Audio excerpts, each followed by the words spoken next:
मोर्चा के उम्मीदवार परसोत्तम हीर की जी अज बियास पिंड में मीटिंग हुई है। भारी इकट्ठ इकट्ठा है इतने गलबात करते हैं। मुकेश जी आए कि इन्हों रिस्पॉन्स मिल रहा?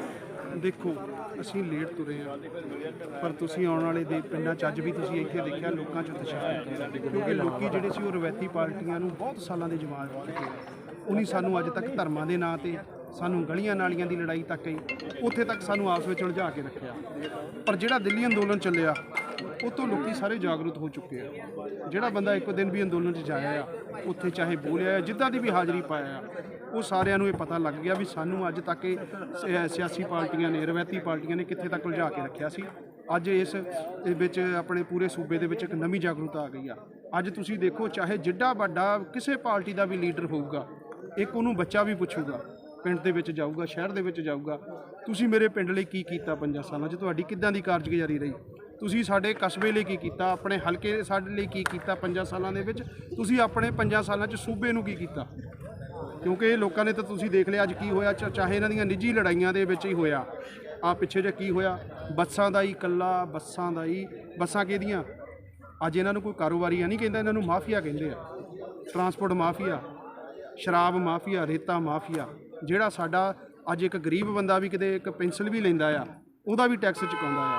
इह नहीं साडा सारा टैक्स जिन्ना सी अरबां खरबां दी जिੱਥੋਂ साडे सूबे नूं इनकम आउणी आ ਉਹ इन्नी सारी जिहड़ी सीगी आपस ਵਿੱਚ ਇਹ रल मिल के खाई ਜਾਂਦੇ ਆ।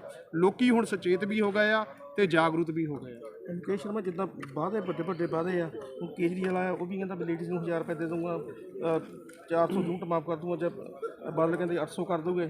ਤੁਹਾਨੂੰ ਲੱਗਦਾ ਵੀ ਫਰੀ वाले वादे ਨਾਲ ਪੰਜਾਬ लगता भी तरक्की ਦੀ ਰਾਹ ਤੇ ਜਾਊਗਾ? देखो मैं तो ही वादा करूँगा जी जे मेरी जेब 'ਚ कोई पैसा होगा।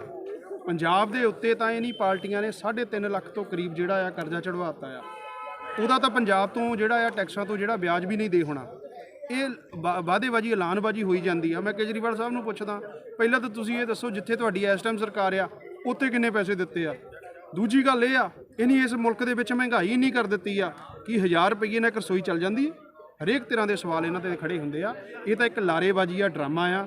ਸਿਰਫ 200 ਯੂਨਿਟ ਦੇ ਦਿਓ, ਤੀਜੀ ਤੇ ਆਉਂਦੀ ਆ ਉਹ ਦੂਜੀ ਆਉਂਦੀ 400 ਕਰ ਦੇਵਾਂਗੇ, ਤੀਜੀ ਆਉਂਦੀ 800 ਕਰ ਦੇਵਾਂਗੇ। ਬਿਜਲੀ ਲਿਆਉਣੀ ਕਿੱਥੋਂ ਆ? ਤਾਰਾਂ ਸਾਡੇ ਦੇਸ਼ ਦੇ ਵਿੱਚ ਪਹਿਲੀਆਂ ਪੈ ਗਈਆਂ 40-50 ਸਾਲ ਦੀਆਂ। ਬਿਜਲੀ ਦੇ ਲੋਡ ਵੱਧ ਗਏ, ਬਿਜਲੀ ਮਹਿਕਮਾ ਖਾਲੀ ਪਿਆ ਆ। ਸਾਡੇ ਪੜ੍ਹੇ ਲਿਖੇ ਮੁੰਡੇ ਨੌਜਵਾਨ ਬੈਠੇ ਆ ਨਾ ਉਹਨਾਂ ਨੂੰ ਬਿਜਲੀ ਮਹਿਕਮੇ 'ਚ ਨੌਕਰੀ ਆ। ਸਕੂਲ ਖਾਲੀ ਬੈਠੇ ਆ, ਹਸਪਤਾਲ ਖਾਲੀ, ਸਾਰਾ ਕੁਝ ਖਾਲੀ ਆ। ਨੌਜਵਾਨ ਸੜਕਾਂ 'ਤੇ ਆ। ਇਹ ਕੋਈ ਡਿਪਾਰਟਮੈਂਟ ਕਿਹੜਾ ਤੁਸੀਂ ਦੇਖ ਲਓ ਉਹਦੇ ਵਿੱਚ ਪੂਰੇ ਆ। ਰੋਜ਼ਗਾਰ ਕਿਤੇ ਨਹੀਂ ਦਿੱਤਾ। ਪੈਸਾ ਆਊ ਤਾਂ ਕਿਸੇ ਅਸੀਂ ਪਾਸੇ ਚੱਲਾਂਗੇ। ਇਹ ਐਲਾਨਬਾਜ਼ੀ ਆ, ਐਲਾਨਬਾਜ਼ੀ ਰਹਿ ਜਾਣੀ ਆ। ਜਿੱਦਾਂ ਹਰ ਪਾਰਟੀ ਜਿਹੜੀ ਵਾਅਦੇ ਵੱਡੇ ਕਰ ਰਹੀ ਆ ਪਰ ਸਭ ਤੋਂ ਜਿਹੜਾ ਵੱਡਾ ਮੁੱਦਾ ਸੀ ਨਸ਼ੇ ਦਾ। ਨਸ਼ੇ ਦੀ ਗੱਲ ਕੋਈ ਇਸ ਟਾਈਮ ਕਿਉਂ ਨਹੀਂ ਕਰ ਰਹੇ? ਦੇਖੋ ਨਸ਼ੇ ਦੀ ਗੱਲ ਜਿਹੜੀ ਸੀ ਨਾ ਕਿਉਂ ਕਰਨ ਉਹਦੇ ਵਿੱਚ ਨਾ ਕਿਹਦਾ ਆਉਂਦਾ ਇਹਨਾਂ ਲੀਡਰਾਂ ਦਾ ਹੀ। ਉਹ ਕਿਉਂ ਕਰਨਗੇ? ਸਾਰੇ ਤਾਂ ਨਾਲੇ ਆ, ਸਾਰੇ ਕਾਣੇ ਆ। ਮੈਂ ਅੱਗੇ ਵੀ ਇਹ ਬੇਨਤੀ ਕੀਤੀ ਹੈ 40 ਤੋਂ 50 ਪਰਿਵਾਰ ਆ ਜਿਹੜੇ ਰਲ ਮਿਲ ਕੇ ਸਾਡੇ ਦੇਸ਼ ਤੇ ਰਾਜ ਕਰੀ ਜਾ ਰਹੇ ਆ। ਸਿਰਫ ਪੱਗਾਂ ਦੇ ਰੰਗ ਝੰਡਿਆਂ ਦੇ ਰੰਗ ਬਦਲਦੇ ਆ, ਆਪਸ ਵਿੱਚ ਉਹ ਸਾਰੇ ਰਿਸ਼ਤੇਦਾਰ ਆ। ਇੱਕ ਘਰ ਦੇ ਵਿੱਚ 2-2 ਝੰਡੇ ਲੱਗੇ ਆ। ਇੱਕ ਕੋਠੇ ਤੇ ਇੱਕ ਪਾਰਟੀ ਦਾ, ਇੱਕ ਭਰਾ ਨੇ ਲਾਇਆ, ਦੂਜੇ ਨੇ ਦੂਜੇ ਦਾ ਲਾਇਆ ਆ। ਕੀ ਗੱਲ ਭਰਾ ਦਾ ਕੱਲ੍ਹ ਨੂੰ ਕੰਮ ਨਾ ਕਰੂਗਾ? ਇਹ ਤਾਂ ਸਿਰਫ ਇੱਕ ਡਰਾਮਾ ਆ। ਟਿਕਟਾਂ ਨਾ ਉਹਨਾਂ ਨੂੰ ਕੋਈ ਆਪਣੀ ਕੁਰਸੀ ਨਾ ਪਿਆਰ ਆ। ਕੁਰਸੀ ਨਹੀਂ ਉਹਨਾਂ ਲਈ ਇਹ ਕਾਰੋਬਾਰ ਆ ਬਈ ਜਿੱਥੋਂ ਉਹਨੇ ਆਪਣੀਆਂ 7 ਪੀੜ੍ਹੀਆਂ ਦਾ ਇੱਕ ਟਰਮ ਦੇ ਵਿੱਚ ਜੋੜਨਾ ਹੈ। ਤਾਂ ਸ਼੍ਰੋਮਣੀ ਕਹਿੰਦਾ ਤਾਂ ਲੋਕਾਂ ਨੂੰ ਘਰ ਘਰ ਜਾ ਕੇ ਇਹੀ ਕਹਿ ਰਹੀ ਵੀ ਅਸੀਂ ਕਿਸਾਨਾਂ ਦੀ ਬੜੀ ਕੁਰਬਾਨੀ ਦਿੱਤੀ ਆ। ਹਰਸਿਮਰਤ ਨਾਲ ਅਸਤੀਫਾ ਦਿੱਤਾ। ਅਸਤੀਫਾ ਨਹੀਂ ਦਿੱਤਾ ਜੀ, ਲੋਕਾਂ ਨੇ ਦਵਾਇਆ। ਜਦੋਂ ਸਭ ਕੁਝ ਹੋ ਗਿਆ ਅਸੀਂ ਹਰਸਿਮਰਤ ਕੌਰ ਜੀ ਨੂੰ ਉਦਣ ਇਹ ਅਸਤੀਫੇ ਨੂੰ ਸਹੀ ਮੰਨਦੇ ਜਿੱਦਣ ਉੱਥੇ ਬਿੱਲ ਪਾਰਲੀਮੈਂਟ ਦੇ ਵਿੱਚ ਜਿੱਦਣ ਇਹ ਬਿੱਲ ਲਾਗੂ ਹੋਣੇ ਆ ਉਹ ਤੋਂ 3 ਦਿਨ ਪਹਿਲਾਂ ਕੱਲੇ ਐਮਪੀ ਦੇ ਮੂਹਰੇ ਕਾਪੀ ਚੱਲਦੀ ਆ ਬਈ ਪਰਸੋਂ ਦੀ ਪਾਰਲੀਮੈਂਟ ਦੇ ਵਿੱਚ ਆਹ ਮੁੱਦਿਆਂ 'ਤੇ ਡਿਸਕਸ ਹੋਣੀ ਆ। ਜੇ ਉਦਣ ਅਸਤੀਫਾ ਦਿੰਦੇ ਬਈ ਆਹ ਜਿਹੜੇ ਬਿੱਲ ਆ ਕਿਸਾਨਾਂ ਦੇ ਖਿਲਾਫ ਆਉਣ ਲੱਗੇ ਆ, ਬਿੱਲ ਲਾਗੂ ਕਰਵਾ ਕੇ ਸਾਰਾ ਕੁਝ ਆ ਕੇ ਲੋਕੀ ਇਹਨਾਂ ਦੇ ਸਿਆਸੀ ਡਰਾਮੇ ਤੋਂ ਜਾਣੂ ਆ। ਲੋਕੀ ਅੱਜ ਕੱਲ੍ਹ ਜਿਹੜੇ ਆ ਜੀ ਕੋਈ ਪਹਿਲਾਂ ਵਾਲੀ ਗੱਲ ਨਹੀਂ ਹੈਗੀ, ਪੂਰੀ ਤਰ੍ਹਾਂ ਜਾਗਰੂਕ ਹੋ ਚੁੱਕੇ। ਪਰਸੋਤਮ ਹੀਰ ਦੇ ਹੱਕ ਦੇ ਵਿੱਚ ਹਲਕੇ ਦੇ ਲੋਕਾਂ ਨੂੰ ਕੀ ਕਹਿਣਾ ਚਾਹੁੰਦੇ? ਪੜ੍ਹੇ ਲਿਖੇ ਨੌਜਵਾਨ ਸੂਝਵਾਨ ਆ। ਦੇਖੋ ਇਹ ਪਰਸੋਤਮ ਹੀਰ ਜੀ ਨੇ ਨਹੀਂ ਬਣਨਾ, ਇਸ ਹਲਕੇ ਦੇ ਹਰ ਵੋਟਰ ਨੇ ਜਿਹੜਾ ਆ MLA ਬਣਨਾ ਆ। ਕਿਉਂਕਿ ਪਰਸੋਤਮ ਹੀਰ ਜੀ ਦਾ ਕੋਈ ਸਿਆਸੀ ਜੀਵਨ ਨਹੀਂਗਾ। ਉਹ ਇਸ ਆਮ ਜਨਤਾ ਦੇ ਵਿੱਚ ਉੱਠ ਕੇ ਜਿਹੜੀ ਆ ਸੰਯੁਕਤ ਸਮਾਜ ਮੋਰਚੇ ਨੇ ਉਹਨਾਂ ਨੂੰ ਟਿਕਟ ਦਿੱਤੀ ਆ। ਇਸ ਕਰਕੇ ਮੈਂ ਸਾਰਿਆਂ ਨੂੰ ਬੇਨਤੀ ਕਰੂੰਗਾ ਉਹਨਾਂ ਨੂੰ ਪੜ੍ਹੇ ਲਿਖੇ ਆਗੂਆਂ ਨੂੰ ਆਪਾਂ ਨੌਜਵਾਨਾਂ ਨੂੰ ਅੱਗੇ ਲਿਆਈਏ ਤਾਂ ਜਿਹੜਾ ਆ ਇਹ ਸਮਾਜ ਨੂੰ ਬਚਾ ਸਕੀਏ। ਸੰਯੁਕਤ ਸਮਾਜ ਮੋਰਚਾ ਦੇ ਹਲਕਾ ਆਦਮਪੁਰ ਤੋਂ ਉਮੀਦਵਾਰ ਪਰਸ਼ੋਤਮ ਹੀਰ ਗੱਲਬਾਤ ਕਰਦੇ ਆ। ਹੀਰ ਜੀ, ਸਭ ਤੋਂ ਪਹਿਲਾਂ ਤੁਸੀਂ ਆਦਮਪੁਰ ਤੋਂ ਉਮੀਦਵਾਰੀ ਲਈ ਆ, ਇਹ ਕਿਹੜਾ ਮੁੱਦਿਆਂ ਨੂੰ ਲੈ ਕੇ ਤੁਸੀਂ ਹੁਣ ਇਹਨਾਂ ਇਲੈਕਸ਼ਨਾਂ ਵਿੱਚ ਖੜੇ ਹੋਏ ਆ? ਦੇਖੋ, ਮੁੱਦਿਆਂ ਦੀ ਗੱਲ ਕਰੀਏ, ਮੁੱਦਾ ਦਾ ਥਾਂ ਥਾਂ ਤੇ ਹੈ, ਮੁੱਦਾ ਤਾਂ ਮੋਹਰੇ ਸੜਕ ਤੇ ਹੈ, ਮੁੱਦਾ ਤਾਂ ਜਦੋਂ ਪਿੰਡ ਅਸੀਂ ਲੱਭੀਏ ਟੱਪੀਏ ਉਦੋਂ ਹੈਗਾ ਕਿ ਜਿਹੜਾ ਸਾਡਾ 10 ਮਿੰਟ ਦੇ ਵਿੱਚ ਰਸਤਾ ਕ੍ਰੋਸ ਹੋਣਾ ਚਾਹੀਦਾ ਉਹਨੂੰ ਅੱਧਾ ਘੰਟਾ ਲੱਗ ਜਾਂਦਾ।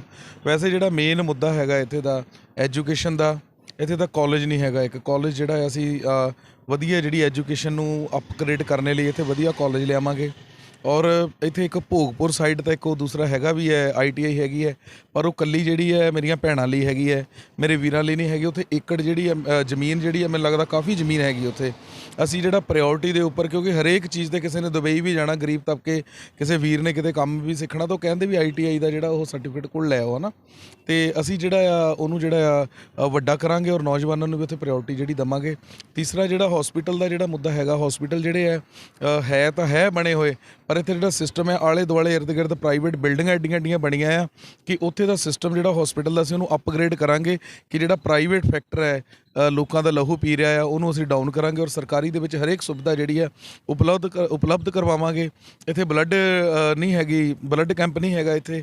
ਆਪਣੀ ਜਿਹੜਾ ਉਹ ਪੂਰਾ ਜਿਹੜਾ ਸਿਸਟਮ ਇੱਥੇ ਲਿਆਵਾਂਗੇ ਕਿ ਜਦੋਂ ਕਿਤੇ ਲੋੜ ਪਵੇ ਬਲੱਡ ਦੀ ਤਾਂ ਸਾਨੂੰ ਹੁਸ਼ਿਆਰਪੁਰ ਜਾਂ ਜਲੰਧਰ ਨਾ ਜਾਣਾ ਪਵੇ। ਹੁਸ਼ਿਆਰਪੁਰ ਦੇ ਵਿੱਚ ਇੱਥੋਂ ਆਦਮਪੁਰ ਦੇ ਵਿੱਚੋਂ ਜਿਹੜੀ ਚੀਜ਼ ਉਹ ਮਿਲੇ ਹੁਸ਼ਿਆਰਪੁਰ ਨਾ ਜਾਣਾ ਪਵੇ, ਕਿਉਂਕਿ ਜਿੰਨਾ ਸਮਾਂ ਆਦਮਪੁਰ ਤੋਂ ਹੁਸ਼ਿਆਰਪੁਰ ਜਾਣ ਨੂੰ ਲੱਗਦਾ ਉਨੇ ਸਮੇਂ ਦੇ ਵਿੱਚ ਤਾਂ ਮਰੀਜ਼ ਦਾ ਪਤਾ ਨਹੀਂ ਮਤਲਬ ਕਿਸ ਹਾਲਾਤ ਦੇ ਵਿੱਚ ਹੁੰਦਾ ਆ। ਸੋ ਉਸ ਤੋਂ ਬਾਅਦ ਅਗਲੀ ਗੱਲ ਜਿਹੜੀ ਹੈ ਵਿੱਦਿਆ ਦੀ, ਸਿਹਤ ਸਹੂਲਤ ਦੀ, ਰੁਜ਼ਗਾਰ ਦਾ ਜਿਹੜਾ ਪ੍ਰਬੰਧ ਕਰਾਂਗੇ। ਨੌਜਵਾਨ ਤਬਕੇ ਨੂੰ ਜਿਹੜਾ ਰੁਜ਼ਗਾਰ ਲਈ ਅਸੀਂ ਕਿਸੇ ਕੋਲ ਰੁਜ਼ਗਾਰ ਮੰਗਣਾ ਨਹੀਂ, ਪਿੰਡ ਦੇ ਵਿੱਚ ਸ਼ਹਿਰਾਂ ਦੇ ਵਿੱਚ ਅਵੇਅਰਨੈਸ ਕੈਂਪ ਲਗਵਾਵਾਂਗੇ। ਪੰਜਾਬ ਐਗਰੀਕਲਚਰ ਯੂਨੀਵਰਸਿਟੀ ਤੋਂ ਜਿਹੜੇ ਅੱਛੇ ਪ੍ਰੋਫੈਸਰ ਹੈਗੇ, ਗਾਈਡ ਹੈਗੇ, ਉਹ ਲਿਆ ਕੇ ਪਿੰਡ ਖੇਤੀ ਦੇ ਵਿੱਚੋਂ ਹੀ ਵਧੀਆ ਤਰੀਕੇ ਦੇ ਨਾਲ, ਵਧੀਆ ਤਕਨੀਕ ਦੇ ਨਾਲ ਕਿਹੜੇ ਟਾਈਮ 'ਤੇ ਕਿਹੜੀ ਫਸਲ ਬੀਜਣੀ ਔਰ ਕਿਹਦਾ ਜਿਹੜਾ ਮੁਨਾਫਾ ਵਧੀਆ ਹੋ ਸਕਦਾ, ਉੱਦਾਂ ਦੀ ਜਿਹੜੀ ਹੈ ਨੌਜਵਾਨਾਂ ਨੂੰ ਰੁਜ਼ਗਾਰ ਜਿਹੜਾ ਦੇਣ ਦਾ ਬੰਦੋਬਸਤ ਕਰਾਂਗੇ। ਬਾਕੀ ਐਜੂਕੇਸ਼ਨ ਦਾ ਮਿਆਰ ਜਿਹੜਾ ਉੱਚਾ ਚੱਕਾਂਗੇ। ਬਾਕੀ ਮੇਨ ਜਿਹੜੇ ਹੈ ਜਿਹੜਾ ਸ਼ਾਸਨ ਪ੍ਰਸ਼ਾਸਨ ਜਿਹੜਾ ਆ ਉਹ ਲੀਡਰਾਂ ਦੇ ਦਬਦਬਾ ਹੇਠ ਚੱਲਦਾ ਆ। ਅੰਦੋਲਨ ਜਿਹੜਾ ਇੱਕ ਪ੍ਰੇਮ ਪਿਆਰ ਦੇ ਨਾਲ ਸਾਰਾ ਅੰਦੋਲਨ ਦੇ ਵਿੱਚੋਂ ਨਿਕਲਿਆ। ਅਸੀਂ ਲੋਕ ਵੀ ਪ੍ਰੇਮ ਪਿਆਰ ਨਾਲ ਚੱਲਣ ਵਾਲੇ। ਅਸੀਂ ਪ੍ਰਸ਼ਾਸਨ ਨੂੰ ਇੱਥੇ ਦੇ ਸਿਸਟਮ ਨੂੰ ਜਿਹੜਾ ਲੀਡਰਾਂ ਦੇ ਕਬਜ਼ੇ ਤੋਂ ਜਿਹੜਾ ਮੁਕਤ ਕਰਾਵਾਂਗੇ ਔਰ ਲੋਕਾਂ ਨੂੰ ਵਧੀਆ ਜਿਹੜਾ ਸ਼ਾਸਨ ਦੇਵਾਂਗੇ। ਗੱਲ ਕਰੀਏ ਆਪਾਂ ਇੱਕ ਨਸ਼ੇ ਦੇ ਖਾਤਮੇ ਨੂੰ ਲੈ ਕੇ ਸਰਕਾਰਾਂ ਵੱਡੇ ਦਾਅਵੇ ਕਰਦੀਆਂ ਆ। ਕਿਤੇ ਨਾ ਕਿਤੇ ਹਸਪਤਾਲਾਂ ਦੇ ਵਿੱਚ ਜਿਹੜੇ ਨਸ਼ੇ ਛਡਾਊ ਕੇਂਦਰ ਜਿਹੜੇ ਖੋਲ੍ਹੇ ਗਏ ਆ, ਪਰ ਲੱਗ ਰਿਹਾ ਵੀ ਚਿੱਟਾ ਵੀ ਛੁੱਟ ਜਾਂਦਾ ਆ, ਫੀਮ ਵੀ ਛੁੱਟ ਜਾਂਦੀ ਆ, ਪਰ ਉਹ ਗੋਲੀ ਜਿਹੜੀ ਆ ਉਹ ਸਾਲਾਂ ਤੋਂ ਜਿਹੜੇ ਨੌਜਵਾਨ ਉਹ ਖਾ ਰਹੇ ਪਏ ਆ। ਦੇਖੋ, ਇਹ ਬੜਾ ਦੁੱਖ ਹੁੰਦਾ ਇਹ ਗੱਲਾਂ ਜਿਹੜੀਆਂ ਜਦੋਂ ਆਪਾਂ ਕਰਦੇ ਹਾਂ, ਕਿਉਂਕਿ ਪੰਜਾਬ ਦੀ ਜਿਹੜੀ ਹੈ ਜਵਾਨੀ ਜਿਹੜੀ ਆ ਪੰਜਾਬ ਦੀ ਉਹ ਨਸ਼ਿਆਂ ਨੇ ਲੈ ਲਈ। ਜੇ ਆਪਾਂ ਝਾਤੀ ਮਾਰੀਏ ਪਿੱਛੇ, ਦੇਖੋ ਸਰਕਾਰ ਸਾਰਾ ਕੁਝ ਕਰ ਸਕਦੀ ਹੈ। ਸਰਕਾਰ ਦੇ ਕੋਲ ਹਰੇਕ ਉਹ ਚੀਜ਼ ਹੈ, ਹਰੇਕ ਉਹ ਤਬਕਾ ਬਣਿਆ। ਇਹ ਨਹੀਂ ਹੈ ਵੀ ਉਹ ਮਤਲਬ ਨਸ਼ਾ ਛਡਾਉਣ ਲਈ, ਮੈਨੂੰ ਤਾਂ ਇਹ ਲੱਗਦਾ ਵੀ ਉਹ ਨਸ਼ਾ ਹੀ ਜਿਹੜਾ ਸਰਕਾਰ ਜਿਹੜਾ ਇੰਡਾਇਰੈਕਟ ਵੇ ਦੇ ਨਾਲ ਬੰਦੇ ਜਿਹੜੇ ਉਹ ਜਦ ਤੱਕ ਗੋਲੀ ਨਹੀਂ ਖਾਂਦੇ ਤਾਂ ਮਤਲਬ ਠੇਕਿਆਂ ਨਾਲੋਂ ਨਸ਼ੇ ਦੀਆਂ ਦੁਕਾਨਾਂ ਨਾਲੋਂ ਜ਼ਿਆਦਾ ਜਿਹੜਾ ਰਸ਼ ਹੈ ਉਹ ਹਸਪੀਟਲਾਂ ਦੇ ਵਿੱਚ ਗੋਲੀ ਖਾਣ ਦਾ ਹੈ। ਉਹ ਡਿਪੈਂਡੈਂਟ ਹੋ ਗਏ ਸਾਰੇ। ਅਸੀਂ ਜਿਹੜਾ ਆ ਉਹਦਾ ਬੰਦੋਬਸਤ ਜਿਹੜਾ ਕਰਾਂਗੇ, ਗੋਲੀ ਛਡਾਵਾਂਗੇ। ਕੋਈ ਦੇਸੀ ਆਪਣੀਆਂ ਜਿਹੜੀਆਂ ਫਸਲਾਂ ਆ, ਦੇਸੀ ਖੁਰਾਕ ਹੈ, ਜਿਵੇਂ ਬਾਜਰੇ ਦੀ ਰੋਟੀ ਖਾਂਦੇ ਸੀ ਪਹਿਲਾਂ, ਵਧੀਆ ਜਿਹੜਾ ਆ ਉਹ ਚੀਜ਼ਾਂ ਜਿਹੜੀਆਂ ਦੇਣ ਦੀ ਕੋਸ਼ਿਸ਼ ਕਰਾਂਗੇ ਕਿ ਨੌਜਵਾਨਾਂ ਦੇ ਵਿੱਚ ਉਹ ਲੱਤ ਜਿਹੜੀ ਉਹ ਛੁੱਟ ਪਵੇ ਔਰ ਵਧੀਆ ਜਿਹੜਾ ਮਾਹੌਲ ਜਿਹੜਾ ਬਣ ਸਕੇ। ਇੱਕ ਦੇਖਣ ਵਿੱਚ ਆਇਆ ਵੀ 90% ਜਿਹੜੇ ਨੌਜਵਾਨ ਆ ਉਹ ਅਨਮੈਰਿਡ ਆ। ਦੇਖੋ, ਇਹ ਤਾਂ ਹੁਣ ਆਪਾਂ ਜੇ ਗੱਲ ਕਰਦੇ ਹਾਂ ਜਿਹੜਾ ਰੁਜ਼ਗਾਰ ਜਿਹੜੇ ਬੇਸ ਮੇਨ ਸਿਸਟਮ ਹੈ ਜਿਹੜਾ ਉਹ ਸਰਕਾਰਾਂ ਜਿਹੜੇ ਚਾਹੁਣ, ਜਦੋਂ ਸਾਡੇ ਘਰ 'ਚ ਸਰੱਗੀ ਹੈ, ਸਾਡਾ ਮਾਨਸਿਕ ਸੰਤੁਲਨ ਠੀਕ ਹੈਗਾ, ਅਸੀਂ ਪੜ੍ਹੇ ਲਿਖੇ ਹਾਂ, ਸਾਡੇ ਕੋਲ ਡਿਗਰੀਆਂ ਆ, ਸਾਨੂੰ ਕੋਈ ਪ੍ਰਬੰਧ ਨਹੀਂ, ਸਾਡੇ ਲਈ ਕੋਈ ਜੋਬ ਦਾ ਕੋਈ ਕੰਮ ਦਾ ਪ੍ਰਬੰਧ ਨਹੀਂ ਹੈਗਾ। ਪਹਿਲਾਂ ਅਸੀਂ 4 ਮਰਲੇ ਵਿੱਚ ਰਹਿੰਦੇ ਹਾਂ, 5 ਮਰਲੇ 'ਚ ਰਹਿੰਦੇ ਹਾਂ। ਜਦੋਂ ਘਰ ਦੇ ਵਿੱਚ 2 3 4 ਭਰਾ ਹੈਗੇ ਆ, ਜਦੋਂ ਵੱਖ-ਵੱਖ ਹੋ ਜਾਂਦੇ ਆ, ਉਹਨਾਂ ਦੇ ਵਿੱਚ ਕੰਧਾਂ ਪੈ ਜਾਂਦੀਆਂ, ਜਿਹੜਾ ਰਹਿਣ ਲਈ ਕਮਰਾ ਇੱਕ ਹੈਗਾ ਔਰ ਸਿਸਟਮ ਇੰਨਾ ਮਹਿੰਗਾ ਆ। ਅੱਜ ਦੇ ਯੁੱਗ ਦੇ ਵਿੱਚ ਨੌਜਵਾਨ ਨੇ ਕੰਮ ਕਰਕੇ ਦਿਹਾੜੀ ਟੱਪਾ ਕਰਕੇ ਕੋਈ ਜਗ੍ਹਾ ਕੋਈ ਕਮਰਾ ਬਣਾਉਣਾ ਹੋਵੇ, ਮੈਨੂੰ ਨਹੀਂ ਲੱਗਦਾ ਕਿ ਇੰਨੀ ਮਹਿੰਗਾਈ ਦੇ ਦੌਰ ਦੇ ਵਿੱਚ ਉਹ ਬਣਾ ਸਕਦਾ। ਔਰ ਜਿਹੜਾ ਕੰਮ ਹੈਗਾ ਉਹਦੇ ਕੋਲ ਕੰਮ ਨਹੀਂ ਹੈਗਾ, ਰੁਜ਼ਗਾਰ ਨਹੀਂ ਹੈਗਾ। ਉਹ ਜੇਕਰ ਵਿਆਹ ਕਰਾਊਗਾ, ਆਪਣਾ ਪਰਿਵਾਰ ਵਧਾਊਗਾ, ਅਤੇ ਉਹਨੂੰ ਪਤਾ ਵੀ ਮੈਂ ਉਹਦਾ ਸਿਸਟਮ ਕਿੱਦਾਂ ਚੱਕਣਾ ਆ, ਕਿੱਦਾਂ ਆਪਾਂ ਕਰਾਂਗੇ। ਇਹ ਸਾਰਾ ਕੁਝ ਮਾਨਸਿਕ ਤੌਰ 'ਤੇ ਜਿਹੜਾ ਪਰੇਸ਼ਾਨ ਕੀਤਾ ਹੋਇਆ। ਜੇਕਰ ਵਧੀਆ ਬੰਦੋਬਸਤ ਹੋਵੇ ਤਾਂ ਇਹ ਪਰੇਸ਼ਾਨੀ ਨਾ ਹੋਵੇ ਔਰ ਮਾਹੌਲ ਜਿਹੜਾ ਵਧੀਆ ਬਣ ਸਕਦਾ। ਅਨਮੈਰਿਡ ਹੋਣਾ ਵੀ ਜਿਹੜਾ ਇਹ ਸਿਸਟਮ ਬੇਰੁਜ਼ਗਾਰੀ ਦਾ ਇੱਕ ਹਿੱਸਾ ਆ। ਜੇਕਰ ਰੁਜ਼ਗਾਰੀ ਆ, ਸਾਰਾ ਕੁਝ ਹੈਗਾ, ਤਾਂ ਫਿਰ ਜਿਹੜਾ ਆ ਨੌਜਵਾਨਾਂ ਦਾ ਵੀ ਗਾਂਹ ਵਧਣ ਨੂੰ, ਪਰਿਵਾਰ ਵਧਾਉਣ ਨੂੰ ਜਿਹੜਾ ਦਿਲ ਕਰੂਗਾ। ਜਿਹੜੇ ਤੁਹਾਡੇ ਅੱਗੇ ਵਿਰੋਧੀ ਖੜੇ ਆ ਉਹਨਾਂ ਵੱਲੋਂ ਵੱਡੇ ਜਿਹੜੇ ਆ ਉਹ ਵਾਅਦੇ ਕੀਤੇ ਜਾ ਰਹੇ ਆ, ਮਤਲਬ ਵਾਅਦੇ ਕੀਤੇ ਜਾ ਰਹੇ ਆ, ਫ੍ਰੀ ਦੇ ਵਾਅਦੇ ਕੀਤੇ ਜਾ ਰਹੇ ਆ। ਦੇਖੋ, ਜਿਨ੍ਹਾਂ ਨੂੰ ਕੁਰਸੀਆਂ ਪਿਆਰੀਆਂ, ਜਿਨ੍ਹਾਂ ਨੇ ਆਪਣਾ ਸਵਾਰਥ ਹੈ, ਜਿਨ੍ਹਾਂ ਨੇ ਰਾਜ ਕਰਨਾ, ਜਿਹੜੇ ਚਾਹੁੰਦੇ ਆ ਵੀ ਬਸ ਅਸੀਂ ਨਾ ਉੱਪਰ ਬੈਠੇ ਰਹੀਏ ਔਰ ਜਨਤਾ ਜਿਹੜੀ ਸਾਡੀ ਗੁਲਾਮ ਰਵੇ। ਗੱਲਾਂ ਸੁਣੀ ਜਾਣੀ, ਇੱਧਰੋਂ ਸੁਣੀ ਇੱਧਰੋਂ ਕੱਢ ਦਿੱਤੀ, ਕਿਸੇ ਦਾ ਦੁੱਖ ਹੈ ਇੱਧਰੋਂ ਸੁਣਿਆ। ਦਿੱਤਾ, ਉਹਨਾਂ ਨੇ ਆਪਣੀਆਂ ਕੁਰਸੀਆਂ ਬਚਾਉਣ ਲਈ ਬਹੁਤ ਕੁਝ ਕਰਨਾ, ਪਰ ਇਹ ਅੰਦੋਲਨਕਾਰੀ ਲੋਕ ਹੈ। ਅਸੀਂ ਲੋਕ ਅੰਦੋਲਨਕਾਰੀ ਹੈ। ਕਿਸਾਨ, ਮਜ਼ਦੂਰ ਜਿਹੜਾ ਆ, ਗਰੀਬ ਤਬਕਾ ਜਿਹੜਾ ਆ, ਉਹਨਾਂ ਸਾਰਿਆਂ ਨੇ ਇੱਕ ਦਿੱਲੀ ਅੰਦੋਲਨ ਲੜਿਆ ਔਰ ਹਾਕਮ ਦੇ ਖਿਲਾਫ ਜਿਹੜੀ ਲੜਾਈ ਲੜੀ ਔਰ ਉਹਦੇ ਤੇ ਜਿੱਤ ਪ੍ਰਾਪਤ ਕੀਤੀ। ਔਰ ਇਹ ਜਿਹੜਾ ਉਹ ਲੋਕ ਜਿਹੜੇ ਦਾਅਵੇ ਕਰਦੇ ਆ ਜਾਂ ਆਪਣੇ ਸਵਾਰਥ ਲਈ ਲੱਗੇ ਹੋਏ ਆ, ਝੂਠੇ ਲਾਰੇ ਲਾਉਂਦੇ ਆ, ਉਹ ਸਿਰਫ ਤੇ ਸਿਰਫ ਆਪਣੀਆਂ ਕੁਰਸੀਆਂ ਲਈ ਲਾਉਂਦੇ ਆ। ਅਸੀਂ ਲਾਰਾ ਨਹੀਂ ਲਾਉਂਦੇ। ਅਸੀਂ ਜੋ ਕਿਹਾ ਸੀਗਾ ਇੱਕ ਸਾਰਿਆਂ ਨੇ ਹਯੂਮ ਦੇ ਵਿੱਚ, ਕਿਉਂਕਿ ਪੰਜਾਬ ਦੀ ਜਵਾਨੀ, ਪੰਜਾਬ ਦੀ ਕਿਸਾਨੀ, ਪੰਜਾਬ ਦੀਆਂ ਫਸਲਾਂ ਔਰ ਨਸਲਾਂ ਬਚਾਉਣ ਦੀ ਜਿਹੜੀ ਗੱਲ ਹੋਈ ਸੀ, ਉਹਦੀ ਮੁਹਿੰਮ ਜਿਹੜੀ ਸ਼ੁਰੂ ਕੀਤੀ ਹੈ। ਅੰਦੋਲਨਕਾਰੀ ਲੋਕ ਇਕੱਠੇ ਅੰਦੋਲਨਕਾਰੀ ਲਾਰੇ ਨਹੀਂ ਲਾਉਂਦੇ। ਅੰਦੋਲਨ ਕਰਕੇ ਜਿਹੜਾ ਹੈ ਅਸੀਂ ਉੱਥੇ ਜਿੱਤ ਪ੍ਰਾਪਤ ਕੀਤੀ, ਆਪਣੇ ਕਾਨੂੰਨ ਜਿਹੜੇ ਵਾਪਸ ਕਰਾਏ ਆ।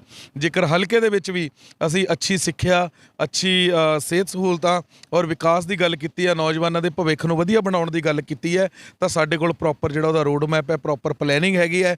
ਅਸੀਂ ਕਿਸੇ ਨੂੰ ਮੰਗ ਪੱਤਰ ਨਹੀਂ ਦੇਣੇ, ਕਿਸੇ ਦੇ ਕੋਲੋਂ ਮਿਹਨਤਾਂ ਨਹੀਂ ਕਰਨੀਆਂ। ਜੋ ਸੰਵਿਧਾਨਿਕ ਤੌਰ ਤੇ ਸਾਡੇ ਰਾਈਟ ਹੈ ਅਸੀਂ ਉਹ ਕਰਨੇ, ਲੋਕਾਂ ਨੂੰ ਗੁੰਮਰਾਹ ਨਹੀਂ ਕਰਨਾ ਝੂਠ ਬੋਲ ਕੇ। ਜੋ ਕਿਹਾ ਉਹ ਕਰਾਂਗੇ, ਜੋ ਕਰਾਂਗੇ ਉਹ ਕਹਾਂਗੇ। ਤੇ ਤੁਸੀਂ ਪਿੰਡ ਪਿੰਡ ਜਾ ਰਹੇ ਹੋ, ਕੀ ਕਹਿਣਾ ਲੋਕਾਂ ਦਾ? ਦੇਖੋ, ਪਿੰਡ ਪਿੰਡ ਜਾ ਰਹੇ ਆ, ਲੋਕਾਂ ਦੇ ਵਿੱਚ ਹੰਗਾਰਾ ਆ, ਲੋਕ ਦੁਖੀ ਆ, ਸਤੇ ਹੈ, ਲੋਕਾਂ ਨੂੰ ਘਰ ਭਰਤੀ, ਲੋਕਾਂ ਨੂੰ ਉੱਥੇ ਦਿੱਲੀ ਸੜਕਾਂ 'ਤੇ ਬਹਿਣਾ ਪਿਆ ਆਪਣੇ ਹੱਕ ਹਕੂਕ ਦੀ ਰਾਖੀ ਕਰਨ ਲਈ, ਹਾਂ ਦਾ ਨਾਰਾ ਮਾਰਨਾ ਪਿਆ। ਲੋਕੀ ਤਾਂ ਚਾਹੁੰਦੇ ਆ ਜਿਹੜਾ ਬਦਲ ਹੈਗਾ ਆ ਉਹ ਮਿਲੇ, ਇੱਕ ਵਧੀਆ ਜਿਹੜਾ ਮਾਹੌਲ ਸਿਰਜ ਸਕੇ। ਉਹ ਅੱਖਾਂ ਉਡੀਕਦੇ ਦੇਖਦੇ ਅੰਦੋਲਨਕਾਰੀ ਲੋਕ ਕਿਹੜੇ, ਕਿਸਾਨਾਂ ਮਜ਼ਦੂਰਾਂ ਦਾ ਕੈਂਡੀਡੇਟ ਕਿਹੜਾ, ਕਿਉਂਕਿ ਸਾਡਾ ਤਾਂ ਜਿਹੜਾ ਆ ਪਾਰਟੀ ਰਜਿਸਟ੍ਰੇਸ਼ਨ ਵੀ ਸਾਡੀ ਇਹਨਾਂ ਨੇ ਲੇਟ ਕੀਤੀ, ਬੜਾ ਇਹਨਾਂ ਦੀ ਕੋਝੀ ਚਾਲ ਸੀ, ਨਿਸ਼ਾਨ ਵੀ ਸਾਡਾ ਜਿਹੜਾ ਲੇਟ ਮਿਲਿਆ। ਇਹ ਜਿਹੜੇ ਲੀਡਰ ਤਬਕੇ ਇਹਨਾਂ ਨੇ ਤਾਂ ਘਰ ਘਰ ਜਿਹੜਾ ਲੋਕਾਂ ਦੀਆਂ ਸੜਕਾਂ ਘਸਾਤੀਆਂ, ਪਰ ਸਾਨੂੰ ਕਿਸੇ ਨੂੰ ਕਹਿਣਾ ਨਹੀਂ ਪੈਂਦਾ ਮੀਟਿੰਗ ਅਰੇਂਜ ਕਰਾਓ। ਸਾਨੂੰ ਤਾਂ ਜਿਹੜੇ ਲੋਕ ਸੱਦਦੇ ਆ ਉਹਨਾਂ 'ਚ ਜਨੂਨ ਹੈ ਔਰ ਜੋਸ਼ ਹੈ, ਇੱਕ ਅੰਦੋਲਨ ਨਾਲ ਜੁੜੀ ਹੋਈ ਵੇਵ, ਉਹ ਚਾਹੁੰਦੇ ਆ ਵੀ ਫਟਾਫਟ ਆਓ ਤੇ ਅਸੀਂ ਜਿਹੜਾ ਕੰਮ ਜਿਹੜਾ ਸਿਰੇ ਲਾਈਏ, ਇਹ ਜਿਹੜਾ ਮੋਰਚਾ ਫਤਿਹ ਕਰੀਏ ਔਰ ਜਿੱਤ ਜਿਹੜੀ ਇਹ ਦਰਜ ਕਰਾਈਏ। ਅਖੀਰ ਹਲਕੇ ਦੇ ਵੋਟਰਾਂ ਨੂੰ ਤੁਸੀਂ ਕੀ ਮੈਸੇਜ ਦੇਣਾ ਚਾਹੁੰਦੇ ਹੋ? ਦੇਖੋ, ਮੈਂ ਤਾਂ ਇਹ ਮੈਸੇਜ ਦੇਣਾ ਚਾਹੁੰਦਾ ਵੀ ਮੰਜਾ ਸਾਡੀ ਵਿਰਾਸਤ ਨਾਲ ਜੁੜਿਆ ਹੋਇਆ, ਸਾਡਾ ਸੱਭਿਆਚਾਰ ਭਾਈਚਾਰੇ ਦਾ ਨਿਸ਼ਾਨ ਹੈ ਮੰਜਾ, ਔਰ ਸਾਡਾ ਵੀ ਚੋਣ ਨਿਸ਼ਾਨ ਮੰਜਾ ਹੈ। ਅੰਦੋਲਨਕਾਰੀ ਲੋਕਾਂ ਦਾ, ਕਿਸਾਨ ਵੀਰਾਂ ਦਾ, ਯੋਧਿਆਂ ਦਾ ਜਿਹੜਾ ਸਾਡਾ ਨਿਸ਼ਾਨ ਹੈ, ਅਸੀਂ ਲੜਾਈ ਲੜ ਰਹੇ, ਸਾਡਾ ਚੋਣ ਨਿਸ਼ਾਨ ਮੰਜਾ ਆ। ਇੱਕ ਵਾਰ ਆਪਣੀ ਵਿਰਾਸਤ ਨੂੰ, ਆਪਣੇ ਸੱਭਿਆਚਾਰ ਨੂੰ, ਆਪਣੇ ਭਾਈਚਾਰੇ ਨੂੰ, ਆਪਣੇ ਕਲਚਰ ਨੂੰ ਬਚਾਉਣ ਲਈ ਮੰਜੇ ਦੇ ਜਿਹੜਾ ਉਹ 'ਤੇ ਨਿਸ਼ਾਨ ਵੋਟ ਪਾਓ, ਮੰਜੇ ਦੇ ਨਿਸ਼ਾਨ ਤੇ ਜਿਹੜੀ ਵੋਟ ਪਾਓ। ਆਪਣੇ ਯੋਧੇ ਅੰਦੋਲਨਕਾਰੀਆਂ ਨੂੰ ਜਿਹੜਾ ਜਿਤਾ ਕੇ ਉੱਪਰ ਭੇਜੋ। ਤੁਹਾਡੇ ਹੱਕ ਹਕੂਕ ਦੀ ਰਾਖੀ ਅਸੀਂ ਕਰਾਂਗੇ, ਘਰਾਂ 'ਚ ਆ ਕੇ ਤੁਹਾਡੇ ਕੰਮ ਕਰਾਵਾਂਗੇ, ਤੁਹਾਨੂੰ ਸੜਕਾਂ 'ਤੇ ਨਹੀਂ ਬੈਠਣਾ ਪਊਗਾ। ਇਹ ਸੰਯੁਕਤ ਸਮਾਜ ਮੋਰਚਾ ਦੇ ਉਮੀਦਵਾਰ ਪੁਰਸ਼ੋਤਮ ਹੀਰ ਜੀ, ਜਿਨ੍ਹਾਂ ਨੇ ਕਿਹਾ ਕਿ ਵੱਡੇ ਜਿਹੜੇ ਵਾਅਦੇ ਕੀਤੇ ਜਾ ਰਹੇ, ਝੂਠੇ ਵਾਅਦੇ ਕੀਤੇ ਜਾ ਰਹੇ ਆ ਕਿ ਲੋਕ ਇਹਨਾਂ ਝਾਂਸਿਆਂ ਵਿੱਚ ਨਾ ਆਉਣ ਤੇ ਉਹ ਸੰਯੁਕਤ ਮੋਰਚਾ ਨੂੰ ਕਾਮਯਾਬ ਕਰਨ, ਤਾਂ ਜੋ ਇੱਕ ਵਧੀਆ ਤੇ ਸੁਚੱਜੀ ਸਰਕਾਰ ਦੇ ਸਕੇ।